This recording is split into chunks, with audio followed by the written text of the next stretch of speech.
Hello, I'm going to talk a little bit about panic attacks today, just to really get a little bit closer to the subject matter. And the first disclaimer is that I'm not a therapist, I'm not a counsellor, so I'm speaking from a coaching perspective and direct lived experience.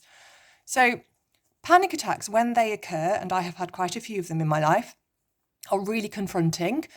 It feels big, dramatic, apocalyptic, however we build it up in our minds. And there is a very real physical and emotional cocktail of sensations that happen. And it can feel like it's happening for a really long time. And actually, in truth, it can just be minutes. So it's all consuming. There'll be things like a raised heart rate. There'll be sweating.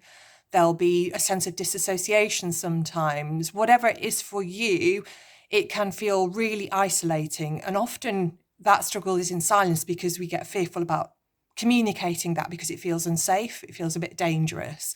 So today we're going to have a little look at what's going on and move a little bit closer to it. So there is a mind-body system happening here.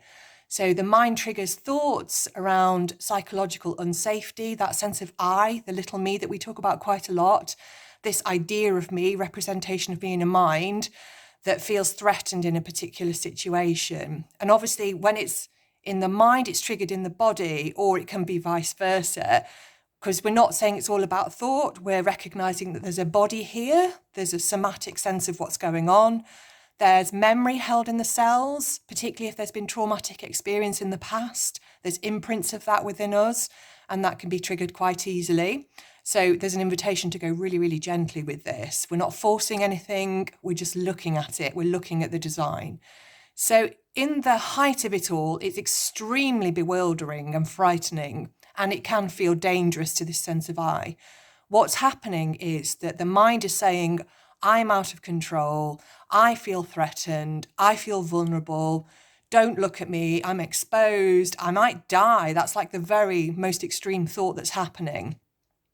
And that sort of keeps feeding the wheel of anxiety in the body. And it does feel like something to resist massively. Of course it does, because who would want that experience? And I've had experiences of nocturnal panic attacks, which are extremely strange and disorienting because you don't even feel properly awake. So there's this weird sense of disassociation. But there's an opportunity sometimes to look at it slightly differently, to notice that it's actually an ancestral thing based on fear and survival in the body, and it's designed and we're wired to do that. Because we've moved on and we're in Western society, and actually there's rarely a time when we feel bodily threatened and harmed and unsafe. I'd say like 90% of the time, it's really about preserving the psychological sense of the identity being safe and intact. And that's what we're experiencing, particularly when a panic attack happens in somewhere really mundane, like a supermarket, a bus stop, a school playground, whatever. And then we start to make associations between that very difficult experience and the place, of course. And the mind grabs hold of that and says, that's unsafe, can't go there again, must reduce my world. And that makes the world smaller, smaller, smaller. And we're living within these really confronting parameters of fear. And this is what we're talking about, really. We're talking about our relationship with fear. And this is where we go a bit deeper, because we recognize that we are not the psychological I.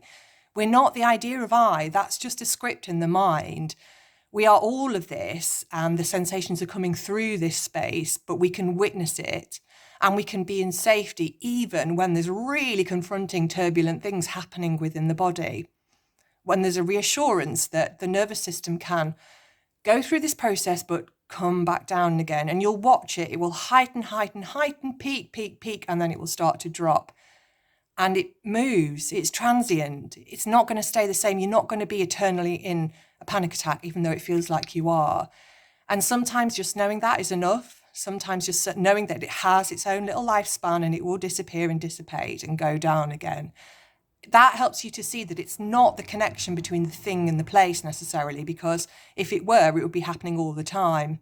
It's the mind story about unsafety and then peaking and then coming down again. So any strategy to keep a panic attack at bay, to manage it, sounds like it makes great sense. But really, when you get underneath that, all it's doing is holding fear in opposition, because it's saying, can't have that experience. Let's not allow that. Let's minimize that opportunity. And that just keeps fear as something scary, and of course it feels scary in the moment, but fear is such a massive illusion, really, because we can sit with discomfort and actually realize that it's not what it was at all. It's almost an opportunity to do the opposite, to be like, okay, here's panic. Panic's doing its thing. I'm not going to fight it. I'm not going to be scared of it. I'm just going to let it come through me and know that it can't hurt me in the way it looks like it can. It's going to rise and it's going to fall. And that's the beginning of a new relationship with panic attacks. It might mean that they still happen. That is okay. We're not looking to be free from here. We're looking to be free with. So it's an opportunity to just get a little bit closer to it. Go gently. Lots of love.